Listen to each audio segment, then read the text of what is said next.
Halo orang random, saya Ridho Ayah dan selamat datang di segmen Yeping. Jadi buat yang ngikutin esport Mobile Legends pasti sudah tahu kalau kemarin itu turnamen M7 baru aja kelar dan tim Aurora yang akhirnya menang. Di sini kita nggak bahas tim Aurora like who cares, tapi di sini kita bakal bahas tentang AE atau alter ego yang dimana mereka pada akhirnya gagal membawa piala M7. Tentunya ada yang kecewa baik dari player, fans, coach, penonton, atau bahkan warga Indonesia itu sekalipun karena tentunya kita berekspektasi mereka untuk menang.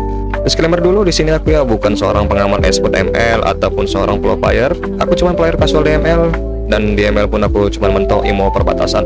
Tapi setidaknya aku paham gimana susahnya bertarung memperebutkan juara satu di sebuah turnamen, apalagi turnamen besar seperti M Series ini. Ya ML cuma besar di Asia, tapi kalian ngerti lah maksud gua. Ketika alter ego mendapatkan kekalahan yang cukup telak di final kemarin, tentu respon orang itu bermacam-macam baik dari fansnya AE ataupun fans dari tim yang lain.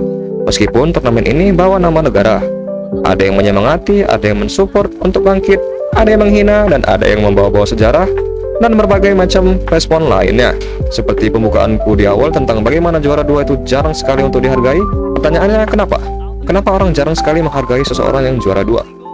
Tentunya kenapa banyak orang jarang atau tidak menghargai juara dua itu dikarenakan hanya melihat hasil utama yang dilewatkan karena kegagalan seseorang yang juara dua tersebut. Mereka tidak peduli dengan usaha yang dicapai oleh seseorang atau tim tersebut sehingga mereka bisa sampai sejauh itu, atau melihat faktor lainnya yang menyebabkan seseorang itu gagal. Yang khalayak ramai tuntut untuk mereka yang berjuang itu hanyalah sebuah kemenangan tanpa memperdulikan perjuangan yang telah mereka jalani atau tapaki selama ini. Kejam memang, tapi itulah realitanya. Sehingga seringkali para pemain itu menyerah, apalagi yang tidak punya seseorang yang mendukungnya karena tekanan ataupun hinaan sosial yang tanpa empati mengolok-olok perjuangan mereka, padahal belum tentu mereka yang mengolok-olok itu bisa melewati jalan yang sama seperti para pemain ini. Kalau kita tarik dari kasus tim alter ego ini, bagaimana mereka yang memang awalnya tidak diharapkan untuk menang atau bahkan tidak dianggap ada gitu oleh para fans e-sport ML di Indonesia, tapi pada akhirnya mereka tunjukkan dengan perjuangan dan match yang hebat yang bisa kita lihat sama-sama di M Series. Bahkan ketika di semifinal melawan dua tim yang digadang-gadang monster pun, mereka berhasil lewati itu semua dengan spektakuler. Tapi sayangnya karena jadwal yang sangat tidak menguntungkan alter ego, sehingga mereka mungkin kurang prepare ataupun kurang analisa karena jadwal semifinal ke grand final itu hanya berbeda satu hari, sehingga mereka pada akhirnya kalah telak di grand final. Tentu selain hinaan dan cacian dari para halayak ramai, pasti ada juga pujian serta apresiasi yang diberikan kepada mereka yang runner up ini. Dan ini juga menjadi sesuatu reward ataupun moral booster kepada tim alter ego. Apakah seberdampak itu pujian ataupun apresiasi dari seseorang?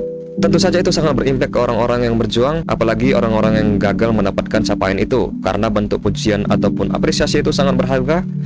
Di saat seseorang baru saja gagal mendapatkan sesuatu, apalagi di tengah khalayak ramai yang mengolok-olok kegagalan mereka, dan ini juga jadi semacam privilege lah untuk mereka karena mereka sudah punya support sistemnya sendiri, baik dari fans ataupun dari coach mereka. Sementara di luar sana masih banyak juga orang yang tidak memiliki hal itu semua meskipun mereka sudah berjuang mati-matian.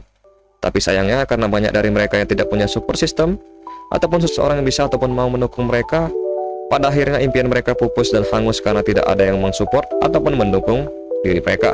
Mungkin itu saja guys untuk segmen Yeping kali ini. Dan penutup, terima kasih atas perjuangannya dan nice try buat alter ego. Kalau kalian suka dengan pembahasan Yeping gua, kalian boleh support channel kecil ini dengan mengklik like dan subscribe ataupun follow.